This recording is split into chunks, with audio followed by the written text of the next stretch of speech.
2024 Vinicius ജൂനിയറിന് മറക്കാനാവാത്ത വർഷമാണ്. Real മാഡ്രിഡിനൊപ്പം 5 കിരീടം നേടിയ വിനീഷ്യസ് 2024 ഏറ്റവും മികച്ച താരത്തിനുള്ള ഫിഫ ദി ബെസ്റ്റ് പുരസ്കാരവും സ്വന്തമാക്കി. La Liga, Champions League, Spanish Super Cup, European Super Cup, Intercontinental Cup കിരീടങ്ങളാണ് വിനീഷ്യസ് റയലിനൊപ്പം നേടിയത്.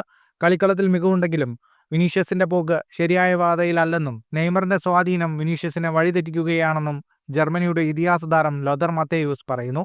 ജർമ്മൻ മാധ്യമം ബിൽഡിന് നൽകിയ അഭിമുഖത്തിലാണ് മത്തേയൂസിന്റെ വാക്കുകൾ. വളരെ മികച്ച പ്രതിഭയാണ് വിനീഷ്യസ്. വേഗവും ഡ്രിബ്ലിങ്ങും ഫിനിഷിങ്ങുമെല്ലാം വേൾഡ് ക്ലാസ് ആണ്. പക്ഷേ വിനീഷ്യസ് പോകുന്നത് തെറ്റായ വഴിയിലാണ്. അതിന് കാരണം നെയ്മർ ജൂനിയറാണ്. നെയ്മറാണ് വിനീഷ്യസിന്റെ റോൾ മോഡൽ. നെയ്മറും അസാധാരണ പ്രതിഭയാണ്. കാണികളെ ത്രസിപ്പിക്കാനും എതിരാളികളെ വിറപ്പിക്കാനും പ്രത്യേക കഴിവുള്ള താരം. എന്നാൽ പ്രൊഫഷണലിസം തീരെയില്ല. കളിക്കളത്തിന് പുറത്തെ കാര്യങ്ങളിലാണ് നെയ്മറിന് ശ്രദ്ധ. ഇതുതന്നെയാണ് വിനീഷ്യസും പിന്തുടരുന്നത്.